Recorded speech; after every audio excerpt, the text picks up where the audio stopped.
প্রতিবার খাবার বিতরণ শুরু হলে বন্দি ইচ্ছাকৃতভাবে প্রায় ২০ লিটার পানি পান করত। মূত্রথলি অস্বচ্ছ হয়ে ওঠার পরই সে পাতলা ভাত গোগ্রাসে খেতে শুরু করল। শরীরের সহনশীলতা চরম সীমায় পৌঁছেছে বুঝে সে লুকিয়ে গিয়ে পাগলের মতো শরীরচর্চা করল। এরপর কারারক্ষী প্রধান পরিদর্শনে আসতেই সে হঠাৎ প্রবল বমি করতে শুরু করল। পরিস্থিতি নষ্ট করতে না চেয়ে প্রহরীরা দ্রুত তাকে চিকিৎসা কেন্দ্রে নিয়ে গেল, কিন্তু জেসি বিছানায় শোয়ার আগেই পেটের অস্বচ্ছ ব্যথার অভিযোগ করল। পরিচর্যাকারী বিষয়টিকে গুরুত্ব না দিয়ে বিরক্ত মুখে এক পরিচ্ছন্নতা কর্মীকে তার সঙ্গে টয়লেটে পাঠালো, কিন্তু এটাই ছিল জেসির ফাঁদ। টয়লেটের ভেতরে ঢুকতেই পরিচ্ছন্নতা কর্মী সর্বশক্তি দিয়ে পাহারা দিতে লাগলো, যাতে জেসি লুকিয়ে রাখা পালানোর সরঞ্জাম বের করার সুযোগ পায়। সহযোগীর বুদ্ধিমত্তা আড়ালে জেসি দ্রুত কমোডের পেছনের অংশ খুলে ফেলল। দুজন দেয়ালের ভেতরের পাইপলাইনে ঢুকে পড়ল আর আবার খোলা রাখা অংশ আগের মতো লাগিয়ে দিল।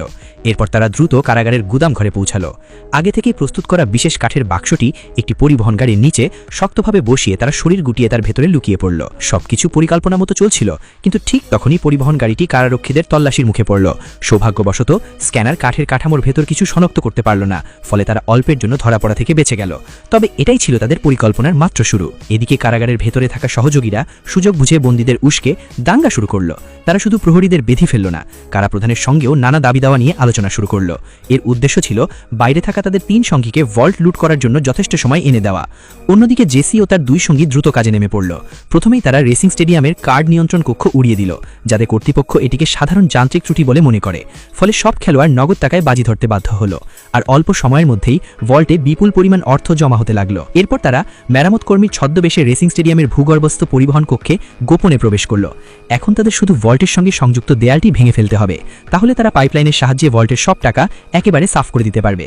জেসি আগে থেকে প্রস্তুত করে রাখা একটি ব্লিচিং পেন, কয়েক প্যাকেট লবণ আর রঙিন ক্যান্ডি বের করল। সবকিছু ভালোভাবে মিশিয়ে একটি সিল করা প্লাস্টিকের ব্যাগে ভরে ফেলল। তার পরিকল্পনা ছিল এসব উপাদান ব্যবহার করে একটি অস্থায়ী বিস্ফোরক তৈরি করা। পরিকল্পনা বুঝিয়ে দিয়ে সে দ্রুত বস্তুটি পরিবহন পাইপের ভেতরে ঢুকিয়ে দিল, তারপর টুপি হাতে সরে পড়ল।